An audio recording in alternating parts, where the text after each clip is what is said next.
Hello, hello, hello. Welcome to Book Talk with Toodles. And today's video, we're going to talk about three books that I read this year that I absolutely would reread again. One of them I actually read twice, and I would read them again. And I like this book. So, we're going to get in and start with the very first book by Natasha Peterson. If you have not read this book, The Cabin, you need to read it. Check it out. I read this book. It is so good. There's some other ones on the backside too as well. It says, they think they're invisible. They think they can do and say whatever they want. They think there are no consequences. They left me no choice. It's time for them to pay for their sins. Ooh. A weekend party at a remote cabin. It's just what Mackenzie needs. She can't wait to let loose with her friends. But a crazy night of fun leaves two of them dead murdered. When no signs of force or injuries or struggle, suspense turns into 5 survivors. Suspicions. Someone isn't telling the truth. And Mackenzie's first mistake, assuming the killing is over.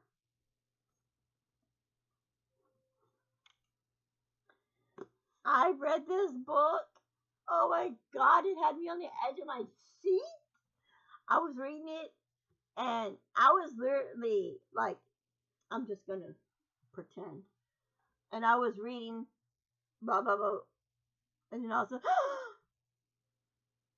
and my husband was like, "Are you okay?" Because I was reading it in bed too. And I'm like, something's about to happen. I gotta get to the next chapter. Oh my God, oh my God, oh my God, oh my God. And you're like, calm down, calm down. That's how good this book is. Getting to the next chapter, it was good. Another book, I read this one like twice. The Truth Won't Let Her Go, and it's by Tess Sharpe. It's Far From You. If you're if you're new to my channel, welcome, welcome, welcome. If you're a returning fan, welcome as well. But for those who are not new to my channel, for those who are new to my channel do not know, I go to the pier from my house. It's a fishing pier. You can fish, you can play at a park, you can sit there and have picnic lunch, whatever. And I usually go there and read a book. And I started taking this book and reading it there. I started at home first. And I think I got the first 2 chapters read at home. Then I said, I'm going to go to the pier and read all this book. And I did go to the pier and read it. I read half of the book. I think I got into like chapter 14, 15. And I come home and I didn't go to the pier no more. So I grabbed the book out of my pier bag. I started reading it at home. I got through some more of it. Could not finish it at home. So I put it back in my bag and said, let me go back to the pier and see if I can read some more. And I read it again. So I read this book a couple times, and it's a really good book. I really do like it. The last time that I had a chance to finish the book, I wanted to start over because I forgot about, because it was like 2 weeks before I started reading it again. And I grabbed the book. I went back and reread all the way to where I was at. And then I finished the book and it was good. So I considered I read it twice. But it was a good book. If you have not read it, check it out. It's good. It says here, Sophie Wiener's near died twice. The first time, she's 14 and escaped a near fatal car accident with scars and burnt legs and an addiction to what they made years too thick. The second time, she's 17 and it is no accident. Sophie and her best friend, Mina, and confirmed by a mistake man in the woods, masked man in the woods. Sophie survived, but Nina is not so lucky when she escapes from Mina's murder, a daring deal gone wrong, casting painful blame on Sophie. No one will believe the truth. Sophie has been clean for months, and it was Mimsy who led her into the woods that night. After a force of silence, a rehab, Sophie returns home to a chilly new reality. Mimsy's brother won't speak to her, but parents fear she'll relapse. Old friends have burned enemies, as Sophie has to learn how to live without her other half. To make matters worse, no one is including looking in the right place. So Sophie must search for Mimsy's murder on her own. But with every step, Sophie comes closer and revealing all about herself, about Mimsy, and about the secret they shared. So this book was good. She's a drug addict. Her best friend's a drug addict. They go in the woods. This guy kills her best friend. She gets away. And now her parents send her to rehab. She goes to rehab for a very long time. She comes out of rehab and she's looking for her best friend's killer. Really good book. Really, really good book. But she's also trying to convince her parents that she's not back into the drugs and she's not doing what she normally does. And her parents want to put her back in rehab because her parents think that she is back into the drugs.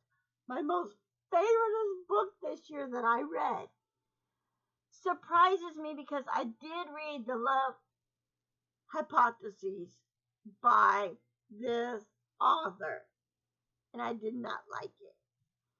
This is Alex Hazelwood's Bride. I read the book I did not like. Now there's another book I did read. I definitely love. I read this year. I would not mind getting as well. And I'm actually asking for that book for Christmas. And that was The Do-Over. Oh my God. That was a good book. I wanted to read that book.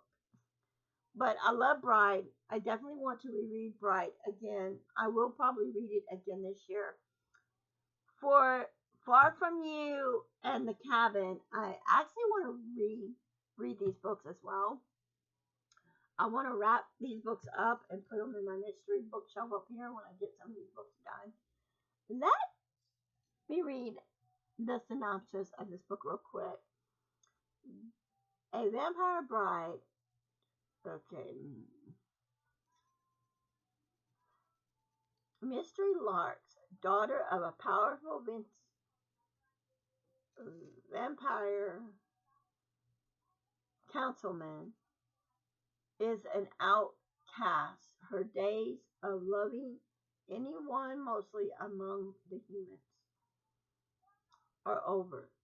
She has been called upon the rehab to allow between the vampires and the other mortal enemies, the werewolves. Enemies, the wares. The wares are ruthless and unpredictable, and their avid loves Merlin is no expression. He rules his pack with unity, but not without justice or feeling. It's clear from the way he tracks misery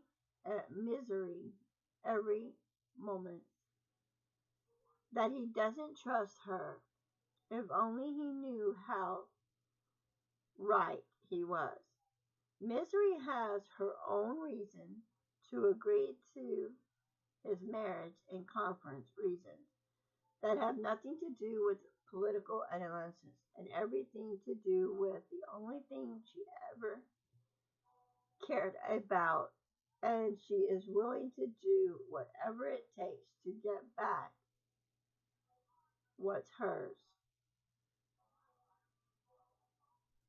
Hazelwood unleashes her sparkling voice on a paranormal Romeo and Juliet.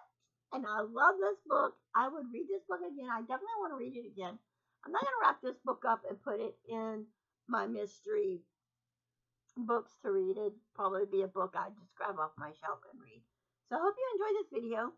These are the 3 books that I read this year that I've absolutely loved and would definitely reread again. So if you have not read these books, go check them out. Go read them. And the authors of these books, if you're watching this video, I love you guys. Keep on writing. Bye bye.